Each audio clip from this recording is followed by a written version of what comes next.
Orthopedic Surgical Partners is dedicated to delivering superior care in Connecticut. And today we're talking about shoulder arthritis. Yeah, here with us now is Dr. Randall Reisinger. He really specializes in sports medicine, and sometimes I guess we don't really think about our shoulders and what we can do to help them, but thank you for being here. Thank you for having me. You know, I hear of arthritis all the time. I think I have it in my feet, but I don't really know what it is. What is it? Arthritis is usually osteoarthritis. It's wear and tear of the joint cartilage. So the surfaces on the bone, they wear down, literally like a mechanical part, and they thin out, and then you'll get bone on bone eventually. Okay, bone on bone. And that's what hurts. That's what hurts. And are most people going to be prone to arthritis over the course of their life, or? Most people are. As far as shoulders go, as far as musculoskeletal complaints, it's number 3 behind low back pain and knee pain for why people present. Okay. And shoulder arthritis, 1 in 3 people over 60 will have some degree of shoulder arthritis. Do we know what causes it?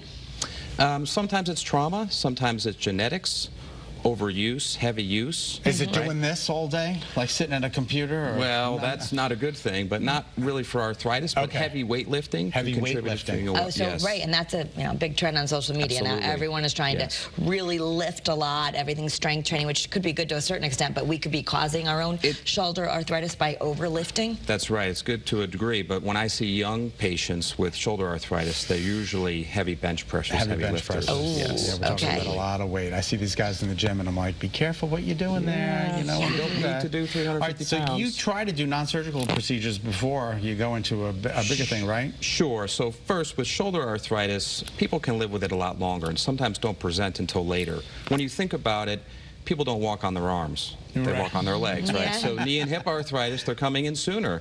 And later, they come in, and the most common complaint is, I have a sleep disturbance. Something's wrong with my shoulder, right? And of course, using their arm, but the sleep disturbance is the biggest thing. And when they first come in, if they have arthritis, we treat them with non-steroidals like ibuprofen, Aleve, topical agents like Voltaren gel.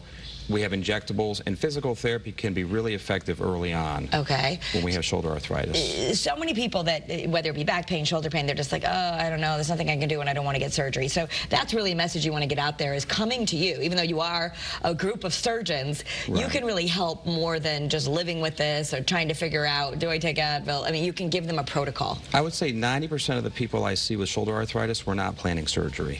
In fact, we can delay surgery, hopefully avoid surgery for years potentially with conservative treatments. So 9 out of 10, we're not talking about surgery. All right, but let's go to the 10 out of 10. If you do have to get surgery, what does that entail? So first of all, shoulder arthritis is in different forms. Everybody knows the rotator cuff story, rotator cuff disease, right? Okay, so that's part of the shoulder pain. Okay, tearing that, I've heard of that. Lots of people have to get that surgery. That's right, except for there's a good percentage of people out there who have rotator cuff tearing and they don't even know it's happening, okay? So the rotator cuff is a group of tendons around the shoulder, and they can slowly, attritionally tear over time.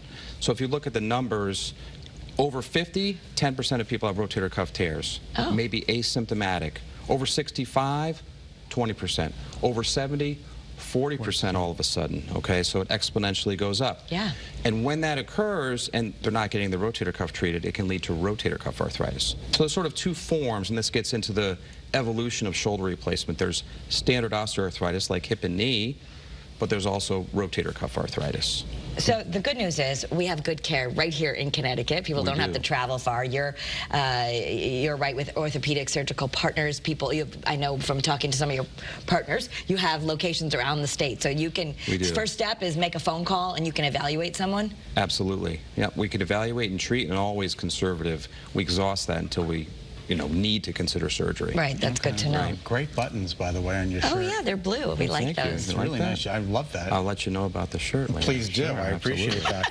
All right, for more information, visit ospct.com or follow along on Facebook at Orthopedic Surgical Partners. We can't thank you enough for being with us. Thank you for having me. It was a pleasure, Doc. Yeah, all right. Thank you. Thank you.